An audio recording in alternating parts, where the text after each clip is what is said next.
جماله كشف الدجى بجماله حسنت جميع خصاله صلوا عليه وآله شيب أبو طالب شكرغار شيب أبو طالب شكرغار কাটলো সেটাই তোমার বহুদিন হলো পা শিবে আবতারিবা সে কারাগার কাটলো সেটাই তোমার বহুদিন হলো পার না খেয়ে না ঘুরে দিন কায়েমের তরে ধৈর্য ধরে ধরে ধৈর্য ধরে ধরে হে রাসূল হে রাসূল হে রাসূল এসে গেছে বদর উহুদ খন্দ পরীক্ষা জান মাল দিয়ে পাশ হলো সকল পরীক্ষা এসে গেছে বদর উহুদ খন্দ পরীক্ষা জান মাল দিয়ে পাশ হলো সকল পরীক্ষা অবশেষে হয়ে গেল দিন কায়েমের বিজয় তরি রাসূল আমার বলে দিলেন খায়রুল কুরআনি পারনি। আল্লাহ পাকের লাখ লাখ শুকরিয়া আদায় করছি যে আল্লাহ সুবহানাহু ওয়া তাআলা আমাদেরকে আল আরাফা জামে মসজিদে কোরআনুল কারীমের তাফসীর শোনার জন্য আসার জন্য সুযোগ করে দিলেন। সে আল্লাহ সুবহানাহু ওয়া তাআলার দরবারে লাখ কোটি শুকরিয়া আদায় করছি। আমরা বলছি আলহামদুলিল্লাহ আলহামদুলিল্লাহ। আরো শুকরিয়া আদায় করছি আমাদের নবী, বিশ্ব নবী, মানবতার মুক্তির দূত, যাকে আদর্শ শিক্ষক করে বিশ্ববাসীর জন্য রহমত স্বরূপ প্রেরণ করেছেন সেই নবী দরুদ সালাম আমরা সকলে বলছি সাল্লাল্লাহু আলাইহি ওয়াসাল্লাম। আপনারা সকলে ভালো আছেন? আমার এখানে একজন সিনিয়র দৌলত বড়াপা আছে, আমি তাকে স্টেজে আসার জন্য বিনীত অনুরোধ করছি, কেননা আমাকে অনেক তারা ভালোবাসত। শুরুতে আজকের মাহফিলের প্রধান অতিথি, বিশেষ অতিথি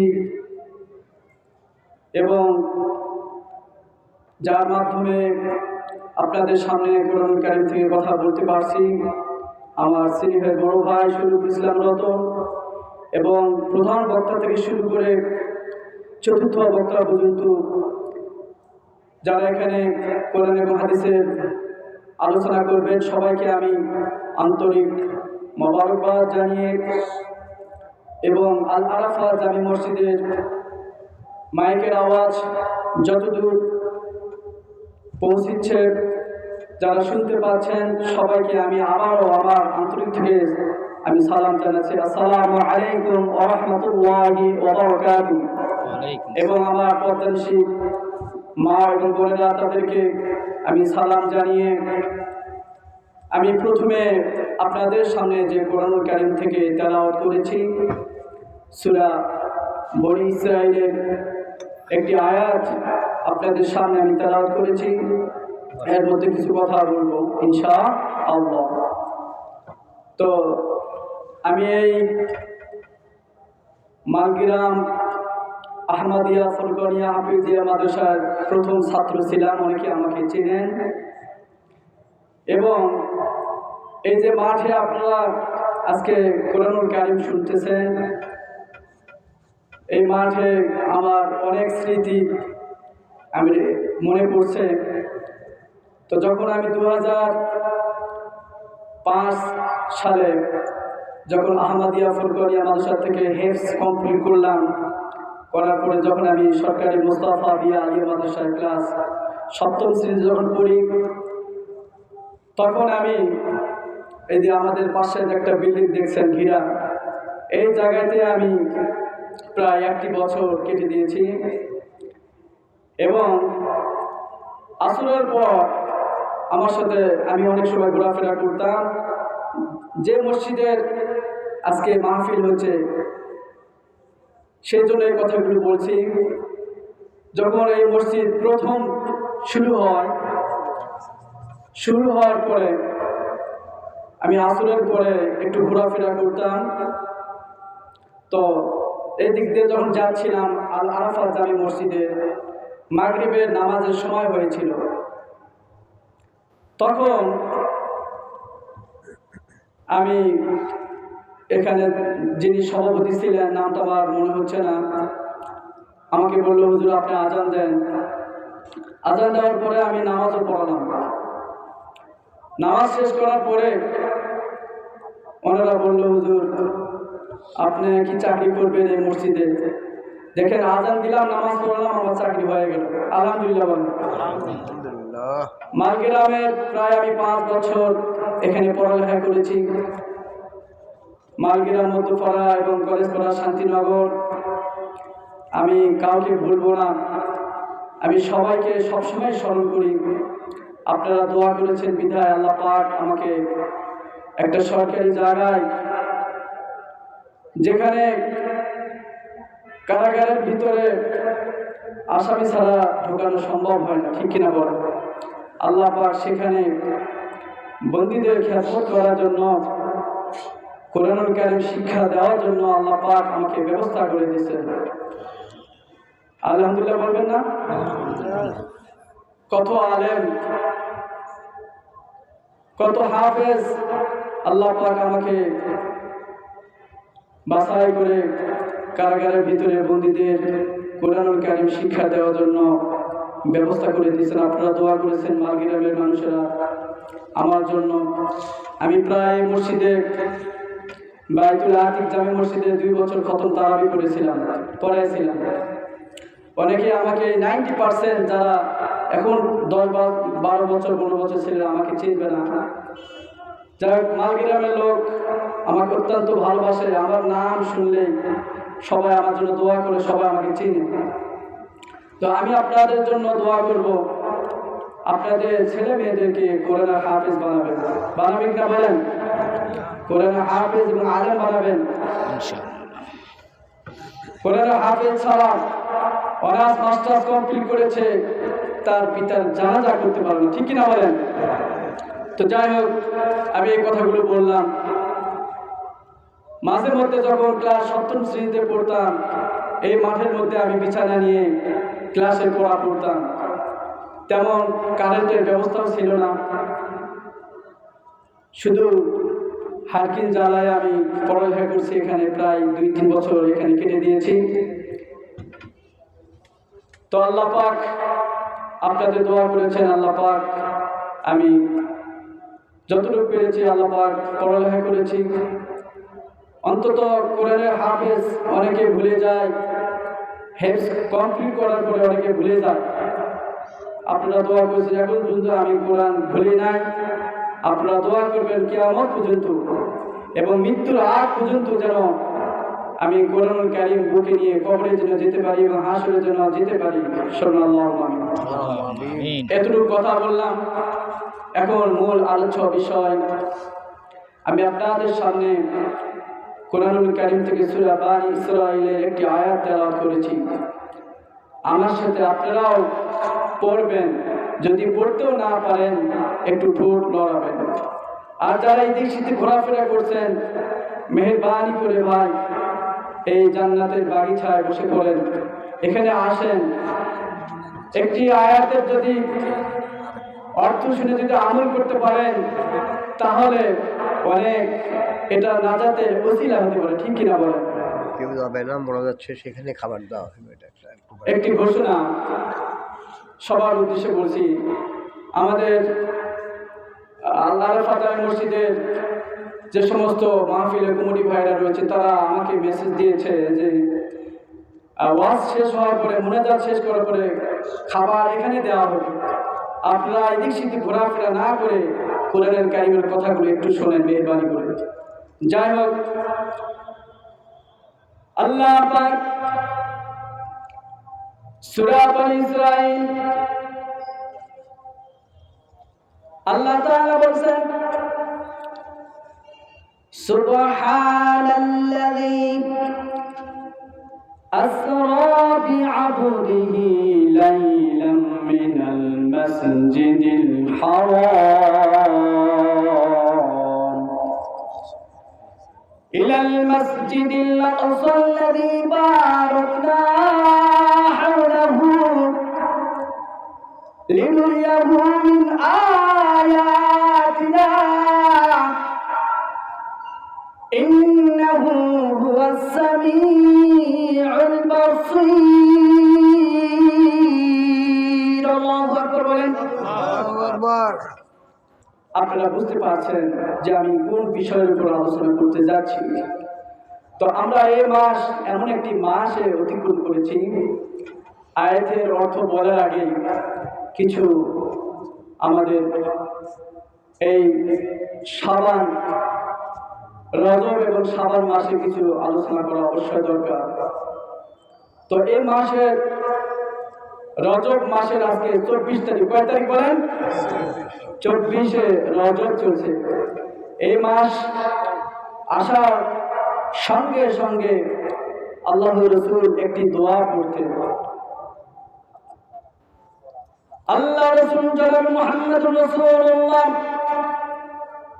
সবাই বলেন সাল্লাল্লাহু আলাইহি ওয়াসাল্লাম, রজব এবং শাবান মাস আসার সাথে সাথে তিনি দোয়াটি পড়তেন। আমার সাথে সবাই পড়েন, আল্লাহুম্মা বারিক লানা ফি রজব ওয়া শাবান ওয়া বাল্লিগনা রমাদান। আল্লাহু আকবার।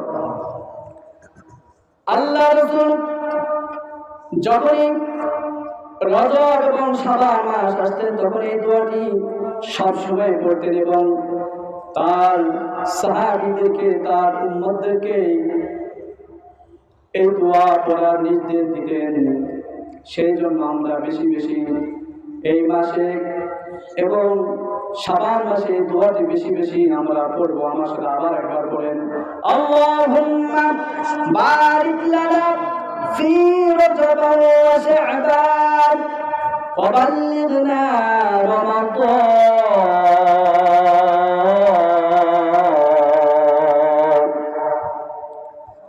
এর অর্থ হচ্ছে আল্লাহ তাআলা আমাকে রজব এবং শাবান মাসে বরকত দান করো এবং রমজান পর্যন্ত পৌঁছার তৌফিক দান করো।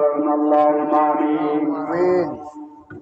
এই জন্য এই দোয়াটা আমরা সবসময় পড়বো ইনশাআল্লাহ। যখনই মনে পড়বে তখনই এই দোয়াটি পড়বেন। এমন একটি মাস আমাদের সামনে আসতেছে। আল্লাহু আকবার বলেন। আল্লাহর নবী, বিশ্ব নবী জনাব মুহাম্মদ রাসূলুল্লাহ, সবাই বলেন সাল্লাল্লাহু আলাইহি ওয়াসাল্লাম। এই হাদিসটি হযরত আবু হুরায়রা রাদিয়াল্লাহু তাআলা আনহু বর্ণনা করেছেন। হযরত আবু হুরায়রা রাদিয়াল্লাহু তাআলা আনহু বলেন, রাসূলুল্লাহ সাল্লাল্লাহু আলাইহি ওয়াসাল্লাম বলেছেন, যে ব্যক্তি রমজান মাস পাইল অথচ তার গুনাহ খাতা মাফ করতে পারল না, সেই ব্যক্তি ধ্বংস হয়ে যায়। দেখছেন কি বলেছেন? যে ব্যক্তি রমজান মাস পাইল অথচ তার গুনাহ খাতা মাফ করতে পারল না, ওই ব্যক্তি ধ্বংস হয়ে যায়। এই জন্য ভাই, আর বেশি সময় নেই, সামনে আমাদের একটি মাস রয়েছে, তারপরে রমজান চলে আসবে। এখন থেকে আমাদের প্রস্তুতি নিতে হবে। প্রত্যেকটা মৌসুম রয়েছে, যখনই শীত আসে তখনই ব্যবসায়ীরা, যারা বড় বড় ব্যবসায়ী, তারা শীতের কাপড় প্রস্তুতি নেয়, ঠিক কিনা বলেন? যারা বড় বড় রাজনীতিবিদ এবং যারা চাকরিজীবী তারাও প্রস্তুতি নিয়ে থাকে, সবাই প্রস্তুতি নিয়ে থাকে যে সামনে রমজান মাস আসতেছে, আমাকে অবশ্যই প্রস্তুতি গ্রহণ করতে হবে। এখন থেকে যদি প্রস্তুতি গ্রহণ করেন, যদি আপনার হায়াত যদি নাও থেকে থাকে, আল্লাহ পাক আপনার রমজানের যে বরকত, এগুলো আল্লাহ পাক আপনার আমল নামায় দিয়ে দিবেন। সুবহানাল্লাহ। এই কথাগুলো বললাম। এখন আল্লাহ পাক তার হাবিবকে, বিশ্ব নবীকে, জনাবি মুহাম্মদ রাসূলুল্লাহ, সবাই বলেন সাল্লাল্লাহু আলাইহি ওয়াসাল্লাম, এই মাসে তার হাবিবকে মেরাজ করাইছিলেন। বলেন সুবহানাল্লাহ। এই রজব মাসের 27 তারিখে কি করেছিলেন? বলেন, মেরাজ করেছিলেন। আল্লাহ পাক সূরা বনী ইসরাঈলের আল্লাহ তাআলা বলেন, সুবহানাল্লাযী আসরা বিআবদিহি লাইলাম মিনাল মাসজিদিল হারাম ইলাল মাসজিদিল আকসাল্লাযী বারাকনা হাওলাহু লিনুরিয়াহু মিন আয়াতিনা ইন্নাহু হুয়াস সামিউল বাসীর। আল্লাহু আকবার। সুবহান, পবিত্র মহিয়ান যিনি তার বান্দাকে রাতের বেলায় ভ্রমণ করেছিলেন। সুবহানাল্লাহ বলেন। রাতের বেলায় কাকে ভ্রমণ করেছিলেন? আমাদের নবী, বিশ্ব নবী, মানবতার মুক্তিদূত, যাকে আদর্শ শিক্ষক করে বিশ্ববাসীর জন্য রহমত স্বরূপ করেছেন, সেই নবীকে রাতের বেলায় ভ্রমণ করেছেন। কোথায়? আল্লাহ পাকের কাছে। বলেন সুবহানাল্লাহ। এর আগে কিছু কথা বলবো আমি। মেরাজ হয়েছিল 3টি কারণে। কয়টি কারণে বলেন? 3টি কারণ। তার মধ্যে প্রথম কারণ হচ্ছে আল্লাহ রাসূলের চাচা আবু তালেব আল্লাহ রাসূলকে বিভিন্ন দিক দিয়ে তিনি সাহায্য করেছিলেন। তিনি জীবিত থাকা অবস্থায় তাকে কেউ প্রহার করতে পারেনি, কেউ চোখ রাঙিয়ে কথা বলবে এই পর্যন্ত কেউ কথা বলতে পারে না। হযরত আবু তালেব তিনি যখন আল্লাহ রাসূল দাওয়াত দিচ্ছিলেন, বিভিন্ন জায়গায় দাওয়াত দিচ্ছিলেন, মক্কার কাফিরেরা সবাই তাকে বিভিন্ন মন্তব্য করতেছিল এবং বলতেছিল, আবু তালেবকে বলতেছিল, আপনার ভাতিজা আমাদের ধর্মে চুনকালি লেগে দিয়েছে, আপনি হয়তো তাকে ছেড়ে দেন, না হলে আমরা তার ব্যবস্থা নিব। আমার ভাইয়েরা, আবু তালেব কাফেরদেরকে কথা বলেছিলেন, আমি জীবিত থাকা অবস্থায় আমার ভাতিজাকে কোন প্রকার নির্যাতন আমি করতে দিব না। আমার ভাইরা তো আবু তালেব তাকে প্রোটেকশন দিয়েছিলেন, তাকে ভালোবেসেছিলেন। আবু তালেব যখন ইন্তেকাল করেছিলেন, ইন্তেকালের সময় তিনি যখন মৃত্যুবরণ করবেন, আল্লাহর নবী, বিশ্ব নবী জনাবে মুহাম্মদুর রাসূলুল্লাহ, সবাই বলেন সাল্লাল্লাহু আলাইহি ওয়াসাল্লাম, চাচাকে বললেন, চাচা আপনি তো দুনিয়া ছেড়ে চলে যাইতেছেন, একবার আপনি কালিমাটা পড়ে মৃত্যুবরণ করেন। যদি লা ইলাহা ইল্লাল্লাহ শুধু পড়েন, মুহাম্মদুর রাসূলুল্লাহ পড়ার দরকার নাই। আমার ভাইয়েরা, তিনি বললেন, আমাকে তো আপনি তো কাফেরদেরকে ভয় পাচ্ছেন, আমি কারো কাছে বলবো না, শুধু আপনি আমার কানের উপর কান লাগাইয়া শুধু একবার কালিমাটা পড়েন, কিয়ামতের ময়দানে সবার আগে আপনাকে আমি জান্নাতে নিয়ে যাব। ভাতিজা এই কথা বলল, আল্লাহ রাসূল এই কথা বললেন।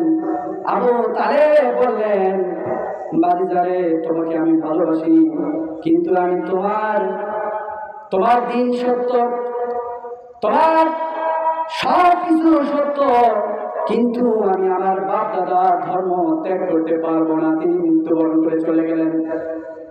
আমার বিশ্ব নবী আবু তালেব যখন তার চাচা মারা গেলেন, তিনি চিন্তিত হয়ে পড়লেন, তিনি একা হয়ে পড়লেন, তিনি কান্না করতেছেন। কান্না করতে করতে তার চোখ মোবারক লাল হয়ে গিয়েছে। আমার ভাইরা, হযরত মা খাদিজা রাদিয়াল্লাহু তাআলা আনহা আল্লাহ রাসূলকে বললেন, হে আল্লাহ রাসূল, আপনাকে কে আঘাত করেছে? মক্কার কাফিররা আপনাকে কি আঘাত করেছে? আপনাকে কে কি পাথর মেরেছে? আপনি আমাকে বলেন, আমি তার প্রতিশোধ নিব। আমি জীবিত থাকা অবস্থায় আমার রাসূলের গায়ে কখনো আমি হাত দিতে দিব না।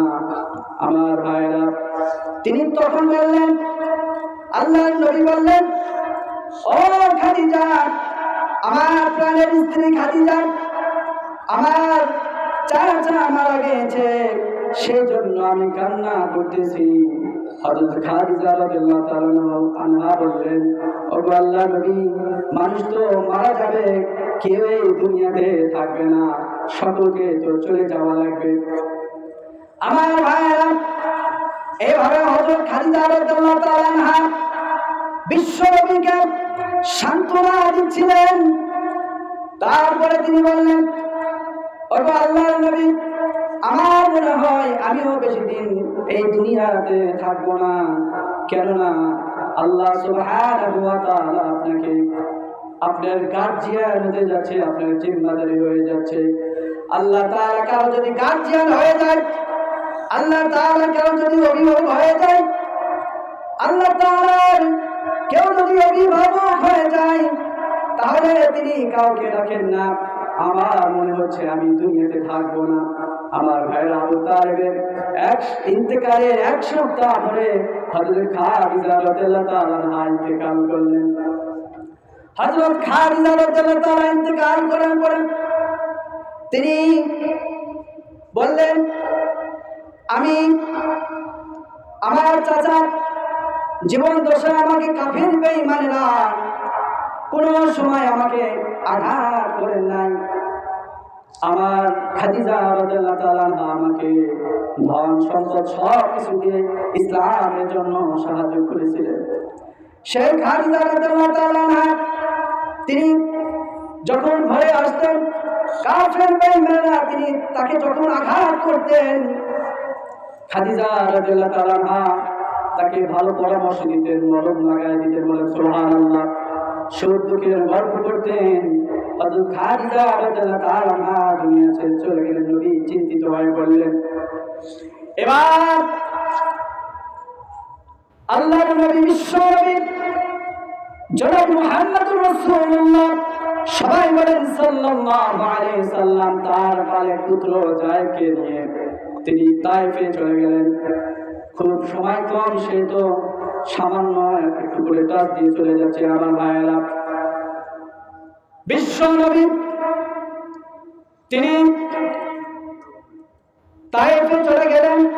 তিনি ভাবলেন তায়েফের মানুষেরা আল্লাহর দ্বীন গ্রহণ করবেন, আমার কালিমা গ্রহণ করবেন, সেই জন্য মনে বড় আশা নিয়ে তিনি তায়েফে চলে গেলেন, যাকে সঙ্গে কেড়ে নিয়ে। হযরত আয়েশা রাদিয়াল্লাহু তাআলা আনহাকে নিয়ে তিনি তায়েফে চললেন। তায়েফের মানুষদেরকে তিনি বললেন, ও তায়েফবাসীরা, তোমরা যার ইবাদত করছো, মূর্তি পূজা করছো, এগুলো তোমরা বিরত থাকো, না হয় তোমরা, আমি স্পষ্ট দেখতে পাচ্ছি তোমরা জাহান্নামে চলে যাবে। তোমরা কি জাহান্নাম থেকে জান্নাতে যেতে চাও? তাহলে তোমরা আমার প্রতি ঈমান আনো সবাই বলেন লা ইলাহা ইল্লাল্লাহু মুহাম্মাদুর রাসূলুল্লাহ লা ইলাহা ইল্লাল্লাহ লা ইলাহা ইল্লাল্লাহ লা ইলাহা ইল্লাল্লাহ লা ইলাহা ইল্লাল্লাহ লা ইলাহা ইল্লাল্লাহ লা ইলাহা ইল্লাল্লাহ লা ইলাহা ইল্লাল্লাহ মুহাম্মাদুর রাসূলুল্লাহ সাল্লাল্লাহু আলাইহি ওয়াসাল্লাম। আমার ভাইরা তায়েফের প্রান্তরে তিনি চলে গেলেন। ইহুদি নাসারাদেরকে তাদেরকে আল্লাহ পাকের আয়াতসমূহ তাদেরকে তেলাওয়াত করে শোনালেন। তারা বললেন, আপনি যা বলেছেন সব সত্য কথা, ঠিক আছে, অমুক সময় আমরা যখন হজে যাব তখন আমরা যার যেমন চাই ধর্ম গ্রহণ করবে, ইসলাম গ্রহণ করবে, ইসলাম কবুল করবে। আমার ভাইয়েরা হযরত যায়েদ রাদিয়াল্লাহু তাআলা আনহুকে নিয়ে তিনি চললেন। যেতে যেতে তায়েফের কাফেরেরা দুষ্ট ছেলেদেরকে লেলিয়ে দিলেন, বললেন, ওই যে পাগল যাচ্ছে ওই পাগলকে তোমরা পাথর মারো। চতুর্দিক থেকে ঘেরাও করে ফেললেন। হযরত যায়েদ রাদিয়াল্লাহু তাআলা আনহু বললেন, ইয়া রাসূলুল্লাহ, আমাদেরকে চতুর্দিক থেকে তায়েফের কাফেররা ঘেরাও করে ফেলেছে, আমাদেরকে আক্রমণ করবে। আল্লাহর নবী বললেন, আমরা কি অপরাধ করেছি? আমরা তো কোনো অপরাধ করিনি, তাদেরকে দ্বীনের কথাটুকু বলেছি, আল্লাহর কথা বলেছি, তাদেরকে আমি তো কোনো কিছু করি নাই। এই কথা বলার সাথে সাথে সঙ্গে সঙ্গে চতুর্দিক থেকে আক্রমণ শুরু করে দিলেন।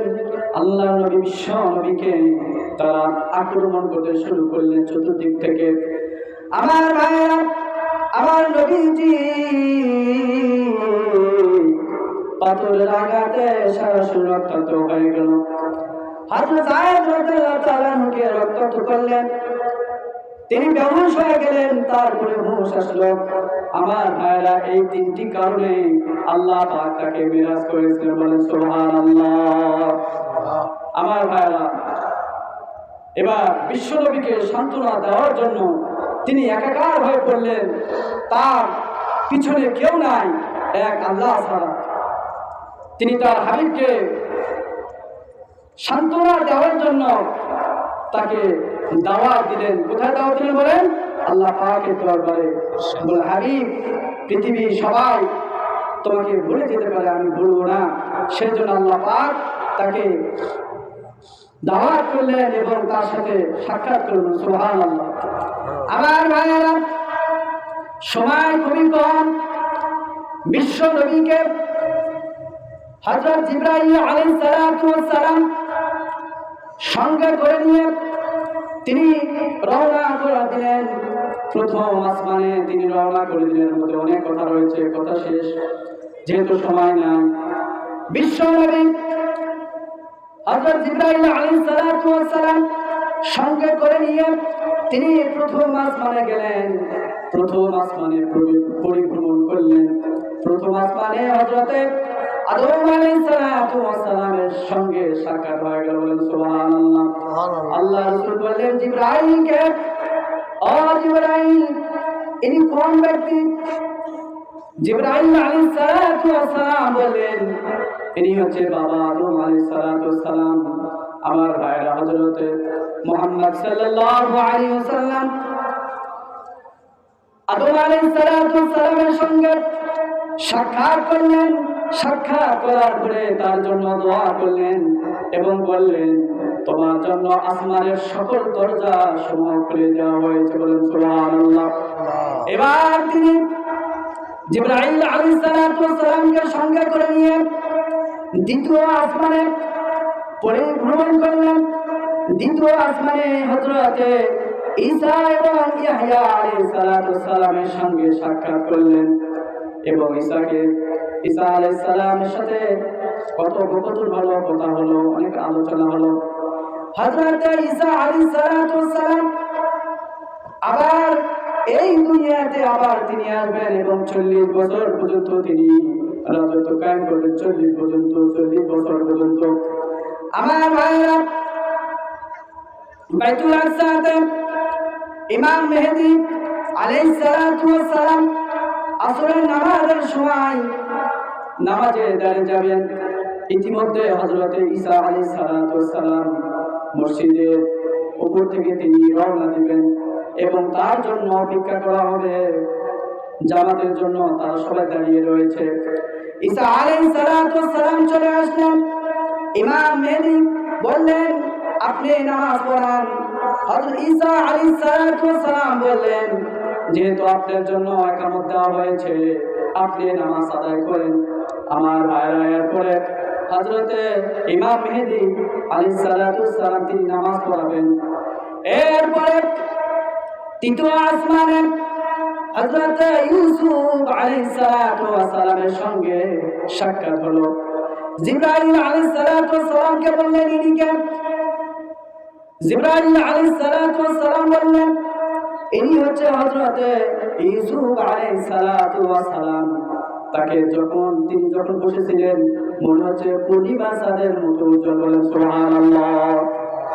পূর্ণিমা চাঁদের মতো উজ্জ্বল হযরত ইউসুফ আলাইহিস সালাম, তাকে এত উজ্জ্বলতা দেওয়া হয়েছিল, এত সৌন্দর্য দেওয়া হয়েছিল, তার থেকে 1000 গুণে আমাদের নবীর সৌন্দর্য ছিল। ঠিক কিনা বলেন? আমার ভাইরা, এবার হযরত জিবরাইল আলাইহিস সালাম এবং আমাদের নবী বিশ্ব নবী জনাব মুহাম্মদ রাসূলুল্লাহ সাল্লাল্লাহু আলাইহি সাল্লাম চতুর্থ আসমানে তিনি উঠলেন।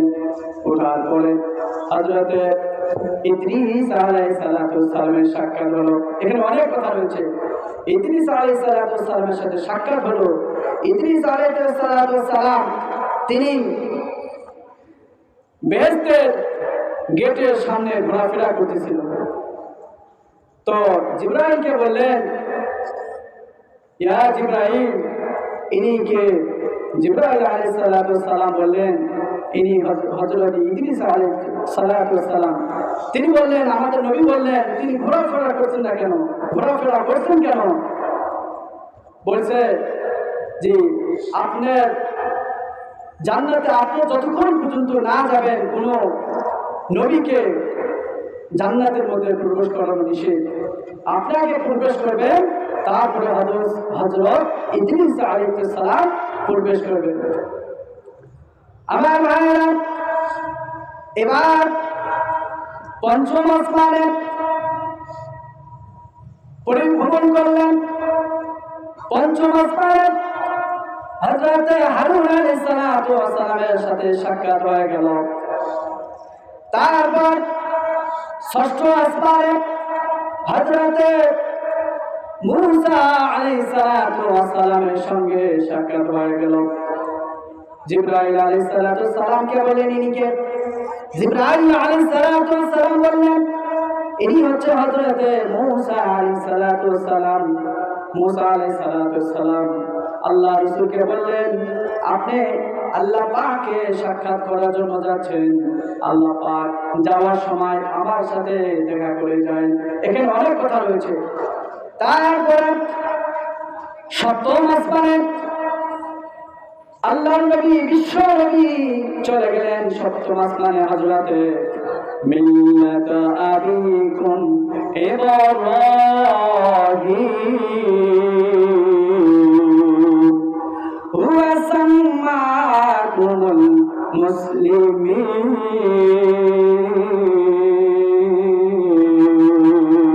আল্লাহু আকবার বলেন। আল্লাহু আকবার। আমার ভাইরা,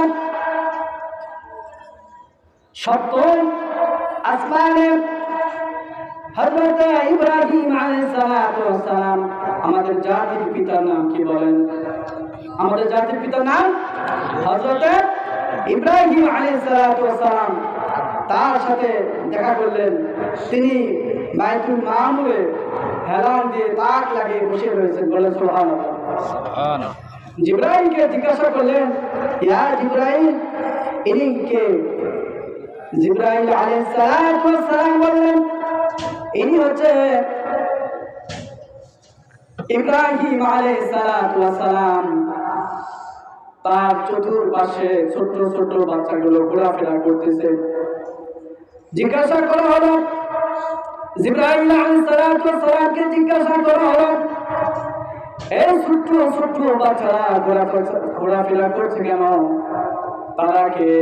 হযরত জিবরাইল আলাইহিস সালাম বললেন, এই বাচ্চাগুলো হলো দুনিয়াতে শৈশব ছোটকালে মারা গিয়েছেন এবং কিয়ামত পর্যন্ত যে সমস্ত বাচ্চারা মারা যাবে এখানেই থাকবে। ইব্রাহিম আলাইহিস সালামের কাছে জমা থাকবে কিয়ামত পর্যন্ত। এখানে আরো অনেক কথা রয়েছে। বিশ্বনবী জনাব মুহাম্মদ রাসূলুল্লাহ সবাই বলেন সাল্লাল্লাহু আলাইহি ওয়াসাল্লাম কিয়ামতের ময়দানে যাদের ছোট্ট ছোট্ট বাচ্চাগুলো ইন্তেকাল করেছে, বাচ্চাগুলোর নাজাতের উসিলা হয়ে যাবে। বলেন সুবহানাল্লাহ। যাদের ছোট্ট বাচ্চা মারা গিয়েছেন কিয়ামতের ময়দানে আপনাদের নাজাতের উসিলা হয়ে যাবে। বলেন সুবহানাল্লাহ। ছোট্ট ছোট্ট বাচ্চাগুলো কিয়ামতের ময়দানে আল্লাহ পাককে বলবেন, আল্লাহ আজকে আপনার কাছে আমাদের একটা আবেদন। আল্লাহ পাক সেই দিন ছোট্ট বাচ্চাদের কথা শুনবেন এবং বলবেন, তোমরা আজকে যা বলবে তোমাদের আবেদন গ্রহণ করা হবে, তোমাদের দরখাস্ত গ্রহণ করা হবে। সেই সমস্ত ছোট্ট বাচ্চারা আল্লাহ পাকের কাছে বলবে, আল্লাহ দুনিয়াতে এসেছিলাম, মা বাবাকে মহব্বত করতে পারি নাই, স্নেহের ভালোবাসা বাবা মা রাখতে পারি নাই। আয় আল্লাহ তাআলা আজকে মেহেরবানি করে আমার পিতা এবং মাতাকে আমাদের সঙ্গে সাক্ষাৎ করিয়ে দাও। আল্লাহ পাক তাদের আবেদন গ্রহণ করবেন এবং বলবেন, ফেরেশতাদেরকে বলবেন, ও আমার ফেরেশতারা, তোমরা এই বাচ্চাদেরকে যাদের মা বাবা রয়েছে সবাইকে একত্রিত করে হাজির করো। সবাইকে হাজির করা হবে এবং ছোট্ট বাচ্চারা তাদের নাকের ঘ্রাণে তার পিতা মাতাকে চিনতে পারে। বলেন সুবহানাল্লাহ। আমার ভাইরা, এবার আল্লাহ পাক তার হাবিবকে চলে গেলেন, তার হাবিবের সাথে কথোপকথন শুরু হয়ে গেল। এবার আল্লাহ সুবহানাহু ওয়া তাআলা তার হাবিবকে বললেন, ও আমার হাবিব, ও আমার বন্ধু, তোমাকে আমি এত উপরে উঠে দেখা করেছি, তোমাকে আমি 50 ওয়াক্ত নামাজ দান করব। সুবহানাল্লাহ। কয়তো 50 ওয়াক্ত নামাজ দান করলেন। ভাইরা আমার, নারায়ে তাকবীর, আল্লাহু আকবার, নারায়ে তাকবীর। কোরআন বক্তার আগমন, শুভেচ্ছা স্বাগতম। কোরআন বক্তার আগমন, শুভেচ্ছা স্বাগতম।